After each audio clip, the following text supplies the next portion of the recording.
Jaipur Agra road स्थित सवाई चक विजयनगर विस्तार बगराना और आसपास के क्षेत्रों में सरकारी बहाव क्षेत्र, नदी क्षेत्र, ग्रीन बेल्ट तथा विवादित जमीनों पर कथित अवैध प्लॉटिंग और कब्जों को लेकर मामला लगातार तूल पकड़ता जा रहा है।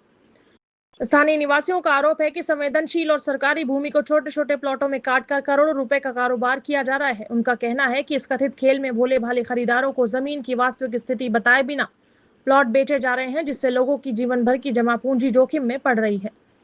क्षेत्रवासियों का दावा है कि जिन जमीनों पर प्लॉट बेचे जा रहे हैं उनमें सरकारी जमाबंदी, जेडीए की भूमि, ग्रीन बेल्ट, बहाव क्षेत्र, नदी क्षेत्र तथा अन्य विवादित जमीनें शामिल है।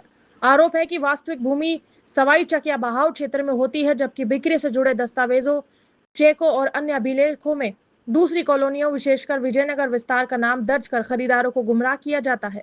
स्थानीय लोगों के अनुसार इससे जमीन की वास्तविक स्थिति छिप जाती है और बाद में विवाद होने पर खरीदारों को भारी नुकसान उठाना पड़ता है। स्थानीय लोगों ने सूरजपोल गेट गृह विकास सहकारी समिति लिमिटेड की भूमिका पर भी सवाल उठाए हैं, जबकि बनेटी गृह निर्माण सहकारी समिति लिमिटेड सोसाइटी ब्लैक लिस्ट में है, तब भी पट्टे जारी हो रहे हैं। आरोप है कि समिति के नाम पर कथित रूप से बैकडेट के पट्टे तैयार कर सरकारी अथवा विवादित जमीनों को वैध दिखाने की कोशिश की जाती है। हालांकि इन आरोपों की स्वतंत्र रूप से पुष्टि नहीं हुई है। यदि ऐसे दस्तावेज तैयार किए गए हैं तो ये संबंधित विभागों की जांच का विषय हो सकता है। इस मामले में कई संबंधित थानों में मुकदमे दर्ज हैं। क्षेत्रवासियों ने कथित भूमाफिया कानाराम मीणा और उसके सहयोगियों पर भी गंभीर आरोप लगाए हैं। उनका दावा है कि सरकारी ग्रीन बेल्ट, बहाव क्षेत्र और नदी क्षेत्र की जमीनों को प्लॉटों में बदलकर बेचने का कथित नेटवर्क लंबे समय से सक्रिय है। स्थानीय लोगों का यह भी कहना है कि संबंधित व्यक्ति के खिलाफ जयपुर के विभिन्न थाना क्षेत्रों में कई मुकदमे दर्ज बताए जाते हैं। कथित अवैध प्लॉटिंग जारी रहने से पुलिस, जेडीए, राजस्व विभाग और अन्य संबंधित एजेंसियों की कार्यप्रणाली पर सवाल उठ रहे हैं।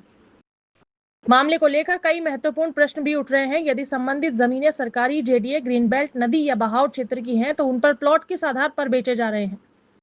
यदि सभी दस्तावेज वैध हैं, तो मूल रिकॉर्ड सार्वजनिक क्यों नहीं किए जाते? यदि खरीदारों को दूसरी कॉलोनियों के नाम पर दस्तावेज देकर गुमराह किया जा रहा है, तो उसकी जिम्मेदारी किसकी है?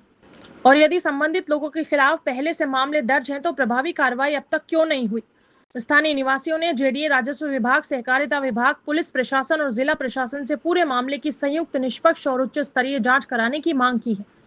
उनका कहना है कि यदि समय रहते कार्रवाई नहीं हुई तो सरकारी और संवेदनशील जमीनों पर कथित अवैध कब्जों तथा प्लॉटिंग का यह नेटवर्क और मजबूत हो सकता है। इन आरोपों की स्वतंत्र पुष्टि नहीं हुई है और संबंधित पक्षों का विस्तृत पक्ष सामने आना भी शेष है।